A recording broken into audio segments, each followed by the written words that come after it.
Buen día hermana, buen día hermano, bienvenida y bienvenido a esta reflexión semanal que hacemos cada domingo, que también forma parte de nuestro culto presencial a las 11 de la mañana cada semana el domingo en Avenida Rivadavia 4050 en la Iglesia Metodista del barrio de Almagro.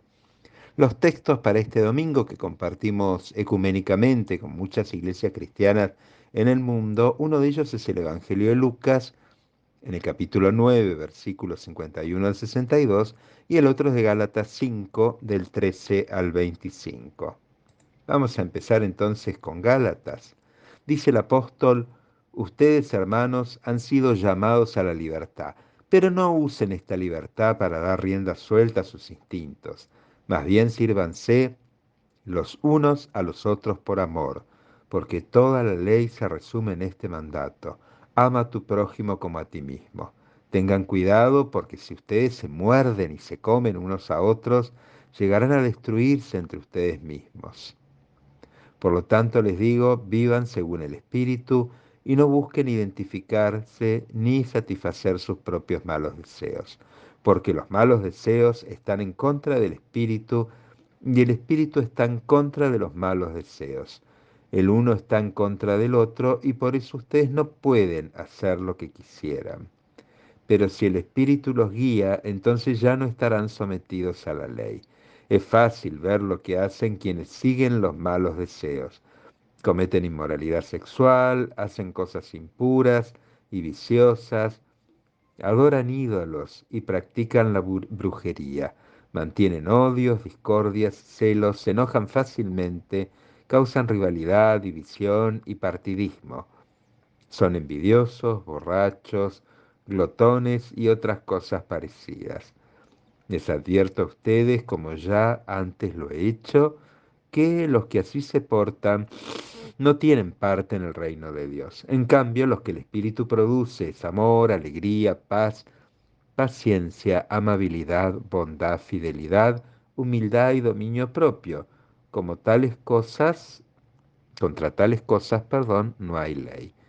Y los que son de Cristo Jesús ya han crucificado la naturaleza del pecador junto con su pasión y malos deseos.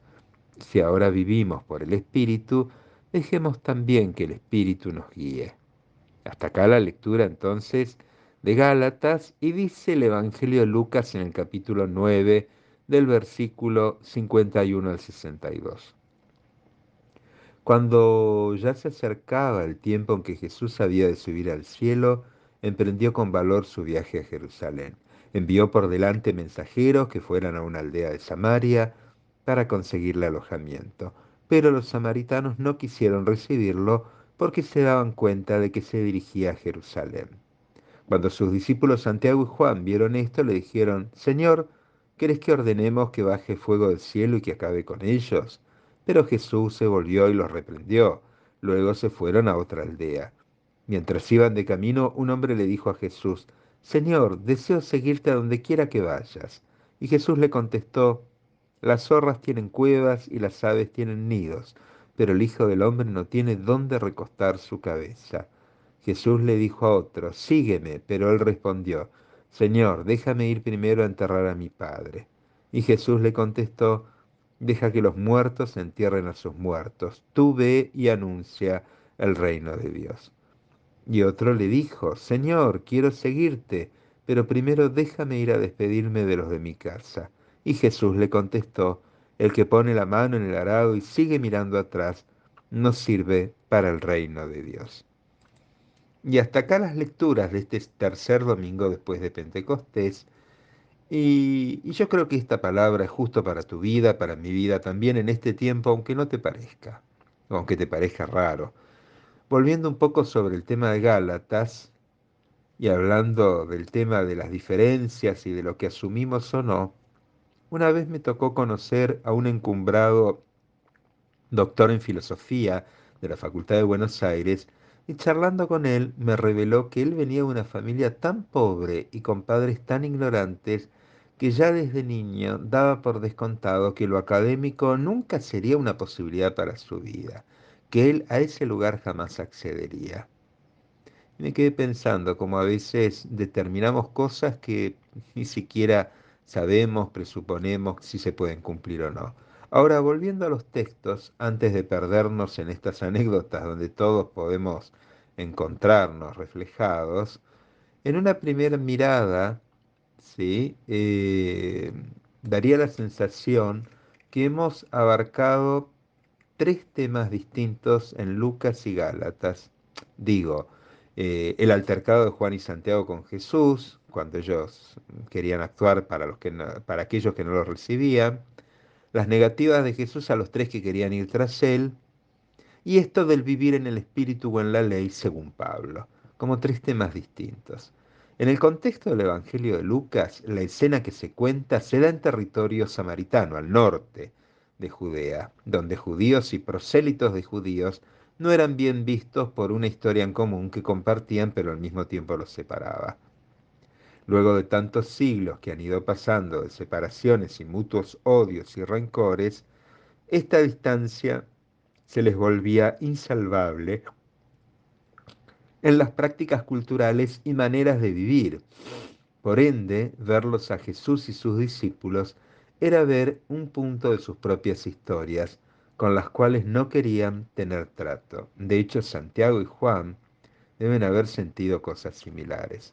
Ahora bien, sobre estas diferencias y el rechazo automático que sufren los discípulos, nace la iniciativa de hacer como en otros tiempos, que baje el fuego sobre los que lo rechazaron, ¿no?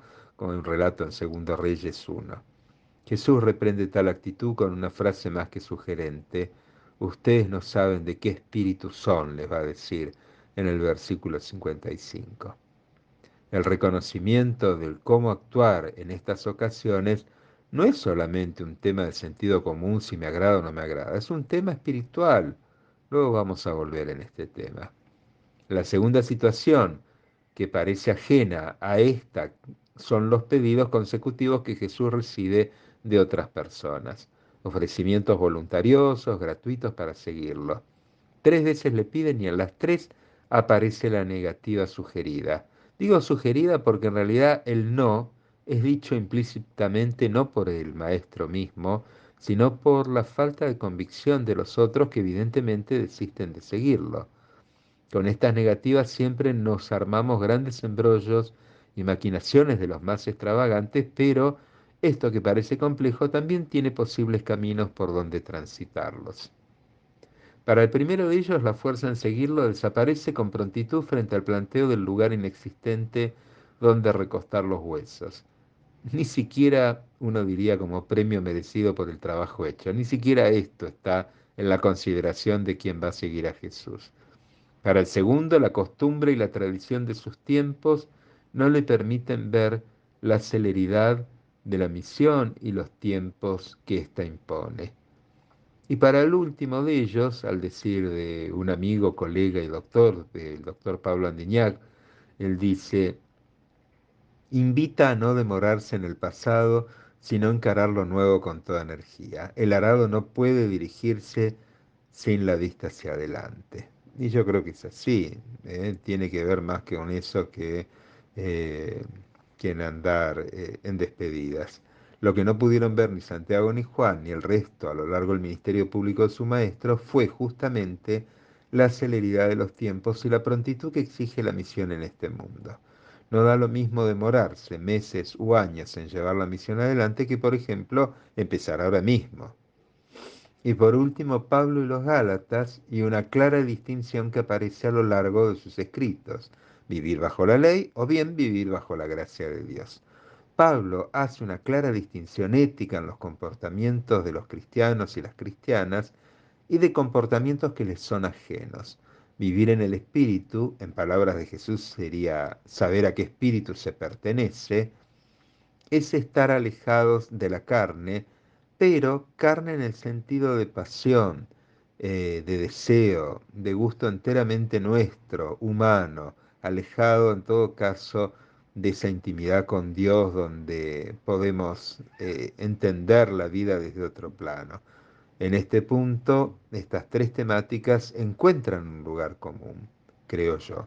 No se trata de nuestros deseos, se trata del amor de Dios No se trata de nuestras estrategias para tal o cual misión, se trata de los propósitos del Señor en nuestra vida y no se trata de voluntades, por mejores que sean, sino de la voluntad de Dios. Si Santiago y Juan fallan en su comentario es porque el mismo obedece a un claro deseo interno que en este caso nada tiene que ver con el amor del Dios encarnado. Si los tres que se presentan se van de la presencia de Jesús, es porque su voluntarismo no alcanza ni llega a interpretar lo que el Evangelio demanda y exige. Asumir los costos de la misión desde nuestro voluntariado, fuera del Espíritu de Dios, es ciertamente dirigirnos al fracaso y la frustración de nuestras propias acciones. Y por último, yendo a Pablo y su carta y lo que decíamos al principio, a los Gálatas no les puede bastar con saberse salvos en la vida. Esto no construye en sí comunidad. Esta salvación fundada en un amor como gracia y no impuesto por el imperio de la ley, parafraseando al apóstol, es lo que permite soportar y gozar nuevas actitudes de la vida, sin sucumbir a los propios deseos de aquella a la que fuimos aprendiendo a lo largo del tiempo. Fíjense cuán largas son las obras de la carne, de nuestros propios deseos, y cuán breve y efectivo lo que el Espíritu produce como frutos. Esto que dice acá en Gálatas es importante para saber dónde nos paramos, ¿sí? El no asumir el espíritu en el que vivimos y del cual somos parte es por un lado negarnos toda posibilidad de cambio y por el otro dar por descontado que hay oportunidades que son hechas para mí o no son hechas para mí. Si nos paramos en el lugar incierto, el de la negación, quizás llegamos a la errónea conclusión que lo que está escrito en la Biblia no es para nuestras vidas. Esta palabra leída es, y no tengo dudas, para cada uno de nosotros y nosotras. Es para y por nosotros y nosotras que Pablo mismo dice, si vivimos por el Espíritu, andemos también por el Espíritu. Y que así sea para nuestras vidas y que el Señor nos bendiga.